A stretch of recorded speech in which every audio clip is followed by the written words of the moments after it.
कुछ ही दिनों पहले आरबीआई ने बैंक ऑफ बड़ौदा पे एक बैन लगाया है और ये बैन लगाया गया है उनके एक ऐप बीओबी वर्ल्ड पर। लेकिन ऐसा क्यों? एक्चुअली बीओबी वर्ल्ड से बैंक ऑफ बड़ौदा के लगभग 362 कस्टमर के अकाउंट से 22 लाख रुपए गायब हो गए। और इंटरेस्टिंग चीज़ ये है कि जिन लोगों के बैंक अकाउंट से ये पैसे चुराए गए उनको ये तक नहीं पता कि उनके अकाउंट बीओबी वर्ल्ड पर रजिस्टर्ड भी हैं।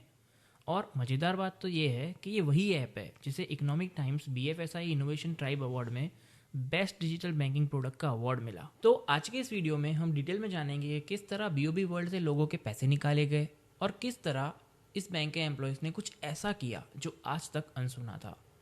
नमस्कार, मैं स्टॉक बोर्ड में आपका स्वागत करता हूं। अब कहानी की शुरुआत होती है नवंबर 2021 से, जब बैंक ऑफ बड़ौदा ने बीओबी वर्ल्ड नाम का एक ऐप लॉन्च किया। अब देखिए, अगर हम गवर्नमेंट बैंक्स की बात करें तो उनमें सबसे बड़ी बैंक है एसबीआई, जिनके पास 48 करोड़ कस्टमर्स हैं।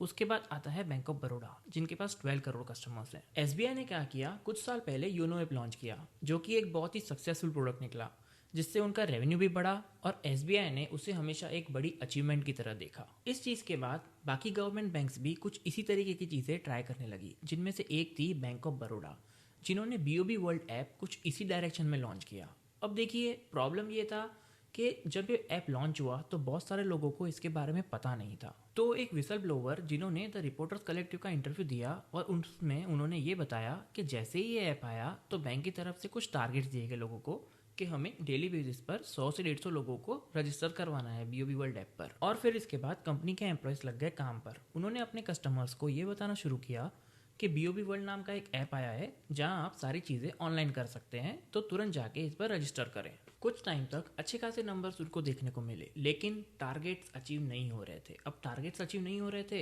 तो एम्प्लॉयज़ को मैनेजर की सुननी पड़ रही थी और मैनेजर्स को टॉप एग्जीक्यूटिव्स की। अब इसके बाद एम्प्लॉयज़ ने इसका एक सॉल्यूशन निकाला।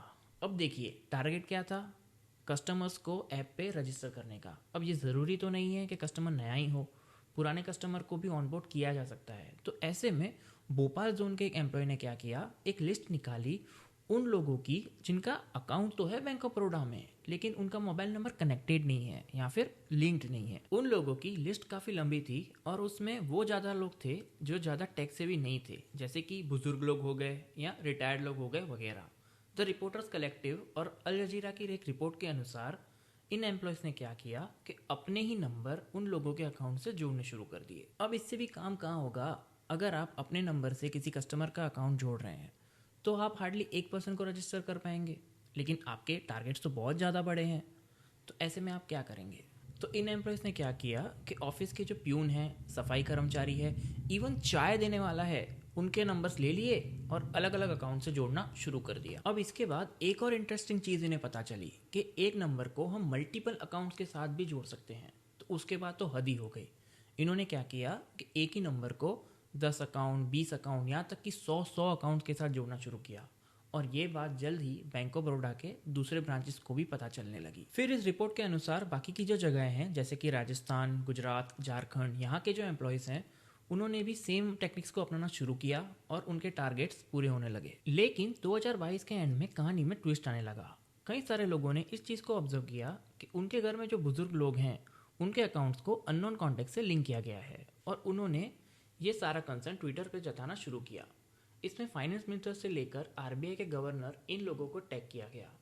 एक पर्सन ने तो ये भी कंसर्न जताया कि अगर आप अननोन कॉन्टैक्ट नंबर्स को हमारे अकाउंट से जोड़ रहे हैं तो फ्यूचर में ये भी प्रॉब्लम आ सकती है कि वो पर्सन खुद ही फिर ओटीपी लेके हमारे अकाउंट से फिर पैसे निकाल सकता है। जिसके कुछ टाइम बाद बैंक ऑफ बड़ौदा ने भी ये चीज़ ऑब्जर्व की और फिर उन्होंने इस मामले में जो भोपाल जोन है उनको एक ईमेल लिखा। इस ईमेल में लिखा गया था कि करीब 1300 हमें ऐसे नंबर मिले हैं जो 30 से ज़्यादा अकाउंट से लिंक्ड हैं। अब इसमें कुछ मोबाइल नंबर तो ऐसे थे जो 50 से ज़्यादा अकाउंट से लिंक्ड थे और कुछ तो 100 से भी ज़्यादा से। तो बैंक ने तुरंत इन लोगों को कहा कि तुरंत इस चीज़ को रेक्टिफाई करो और बैंक अकाउंट से इसे रिमूव करो। अब कई सारे लोग कंप्लेन करने लगे तो आरबीआई भी यहाँ पे एक्शन मोड में आई और आरबीआई ने बैंक ऑफ बड़ौदा से कहा कि आप इंटरनल ऑडिट करवाइए अपनी ब्रांचेस का, ताकि ये सारी चीज़ें पता चल पाएँ। हालांकि ये जो ऑडिट था वो इंटरनल ऑडिट था। और इंटरेस्टिंग चीज़ ये हुई कि जिन लोगों ने ये सारी चीज़ें की, अब वही लोग दूसरी ब्रांचेस का ऑडिट कर रहे थे, यानी कि एक ब्रांच दूसरी ब्रांच का ऑडिट कर रही थी। तो इसमें जिस एम्प्लॉय ने ये सारी बातें द रिपोर्टर्स कलेक्टिव को बताई, उसका ये मानना था कि यहाँ पर जिन लोगों ने ये सारी चीज़ें की उन्हें अपनी गलती छुपाने का एक और मौका मिल गया। अब देखिए, किसी भी कस्टमर को अगर अपना नंबर लिंक करना होता है बैंक अकाउंट से, तो उसे खुद से बैंक जाकर एक फॉर्म या फिर लेटर लिख के देना होता है जिसपे उसका सिग्नेचर या फिर थंब होता है। तो अब इन्होंने क्या किया, इंटरनल ऑडिट में इनके खुद के ही नंबर लिंक थे, तो इन्होंने पास डेटेड फॉर्म यानी कि पुरानी डेट वाले फॉर्म खुद ही भर दिए और उस पर थम्स मार दिए, ताकि ये पता चल सके कि हमारे पास जो फॉर्म्स आए हैं वो जेन्यून है और ये रिक्वेस्ट उसी कस्टमर की है। लेकिन इस ऑडिट में एक इंपॉर्टेंट चीज़ जो बाहर निकल के आई वो ये है कि करीब 362 अकाउंट से 22 लाख रुपए निकाले गए हैं, और ये उन्हीं लोगों ने निकाले जिनके नंबर्स यहाँ फर्जी तरीके से जोड़े गए थे।